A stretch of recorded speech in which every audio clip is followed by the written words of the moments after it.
On October 15th, 2020, my 96-year-old dad, Francis Chesko, a sergeant in World War II, sat down for a Zoom interview about the Battle of the Bulge. My dad's hearing isn't so good anymore, so I had to act as middleman and relay the questions from Jim Treisler, the education director at the Virginia War Memorial, to him. The first one about growing up as a teenager in the 1930s in a patch just outside Mahanoy City, Pennsylvania. I was in high school yet. And of course we had a depression, and we used to stand in line for soup in the schools. So I had a very, very tough life before the World War II.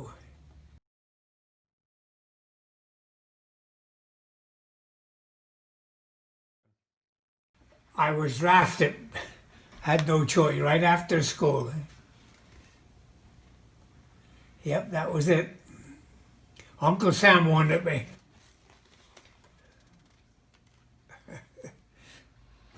Second day. Normandy, France. Utah Beach. We had to go and build bridges for the 101st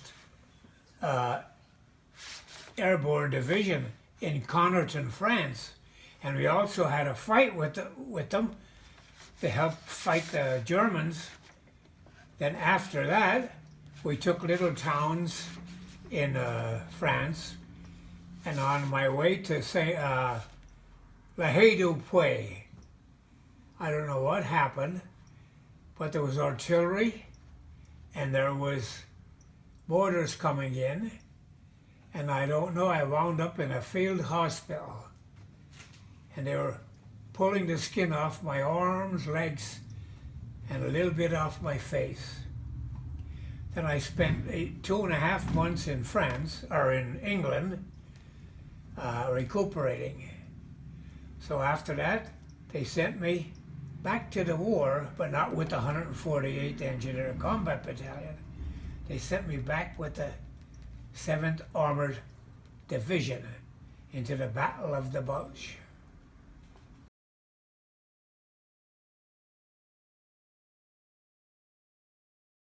What was my job? Building bridges, blowing up mines, planting mines, of course fighting. We were combat engineers, and that was most of my job.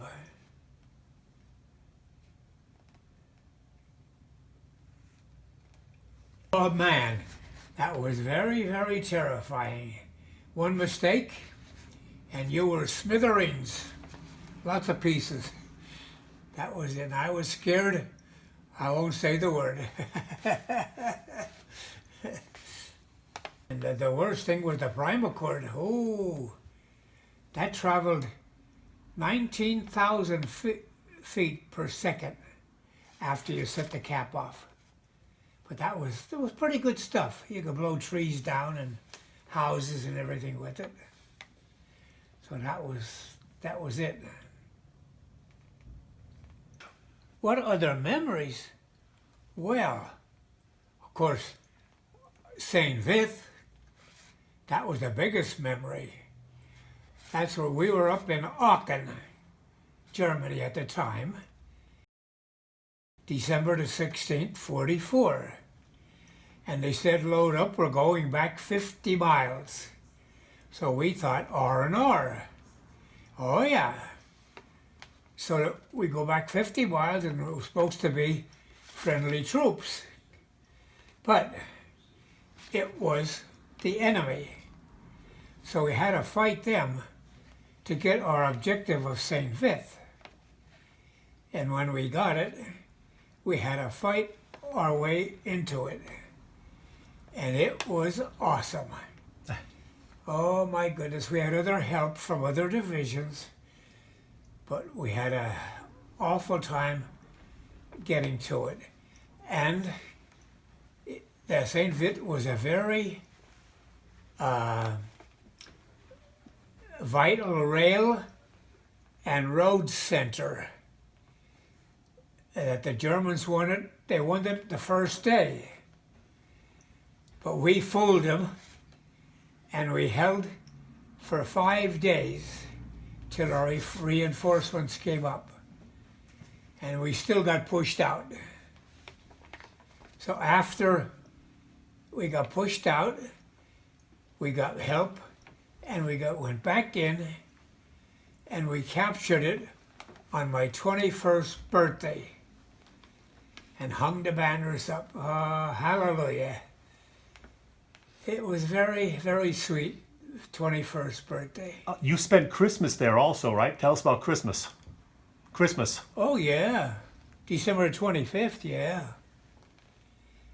That's when I was eating snow for 2 days because they couldn't keep up with us with supplies. Snow didn't taste so good, but I made sure it wasn't yellow.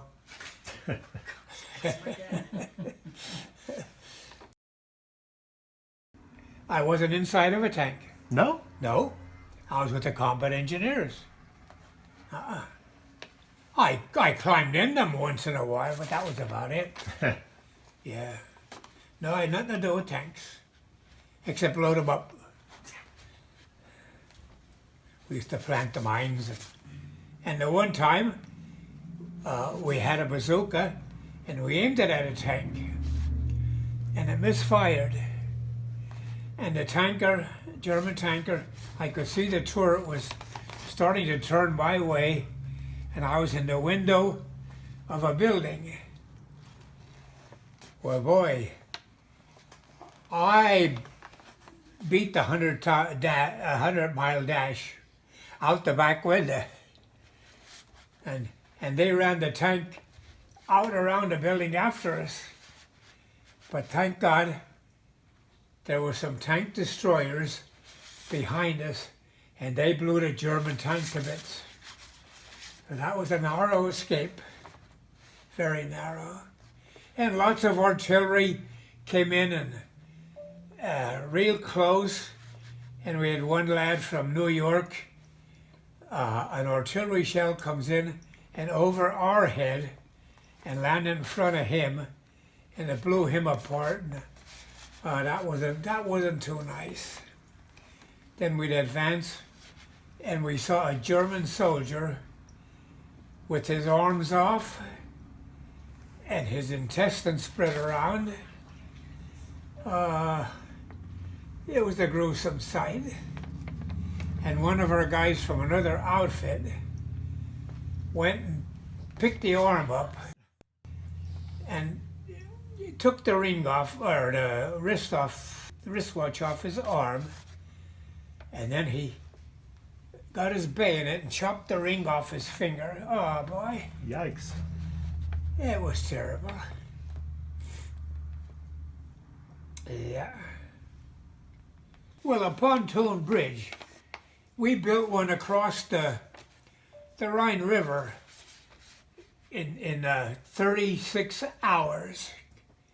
What you would do, they'd bring the pontoon equipment in, and we had generators. We blow the pontoons up, and then we put the treads on, and we'd guide them out into the stream, the river, and we put the pins in, and then we'd have to anchor them some way.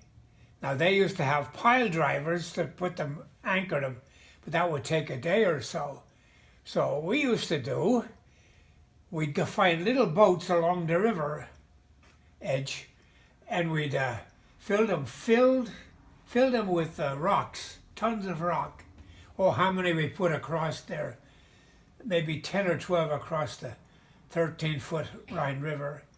And then we'd anchor them with cables, and that would keep the pontoon bridge from drifting downstream. So that was, and the air in the pontoons, that's what kept them up, kept the weight up. That was it.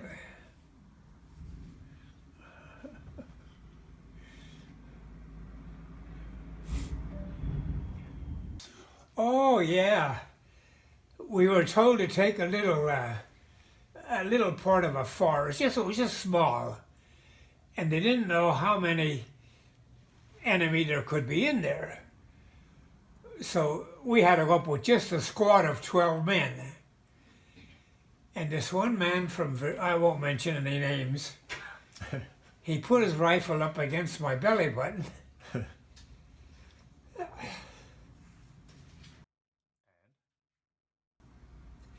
And he said, "You're not making me go up." So I said, "Now listen." He's gonna cry. I said, "I take orders. I give them to you."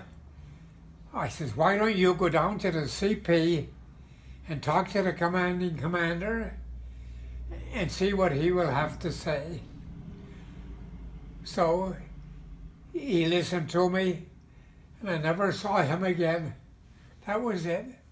So we went up into the woods, and there was a few shots fired, and out come Germans, Czechoslovakians, Polish, Israeli, and all different nationalities, and they surrendered.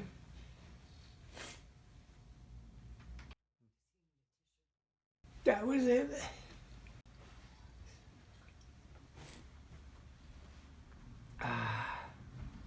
Oh, sure, I was an honor to serve.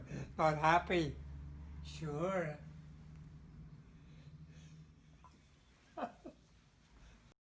Yeah, well, they lived at not a concentration camp, but a German or a Russian camp. And when we made the biggest mistake. We opened the gates and they came out. They cleaned us out of everything, all food.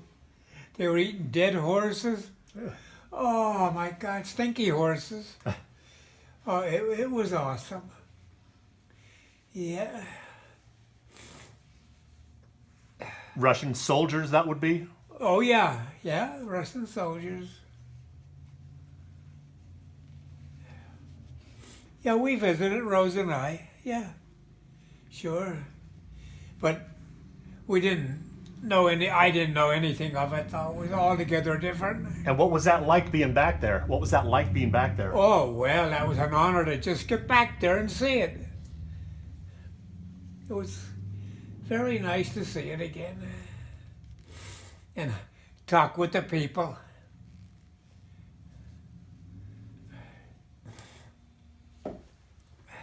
Oh, definitely, a lot of times. Sure, why not? The Germans had them set, and the shrapnel would come down, and even if you're in a foxhole. But I played it pretty smart, though. I used to cover them with logs and dirt, so then any shrapnel came down from the trees, it would hit the logs and the dirt, and it wouldn't hit me. Thank God a farmer had some logs there in the field. Maybe I should tell this story. Go ahead. In my foxhole, this was just a TV inquiry, and I told the one guy that was taking the inquiry, I said, "Now look, in my one corner, I put my microwave in my foxhole, and the other corner, I put my television, and in the center I put my recliner." And guess what? The interviewer said, "Where did you get the electricity?" My goodness. Microwaves and TV, they weren't even invented yet. But he believed you. Hey, oh yeah, yeah. Oh well. Little humor.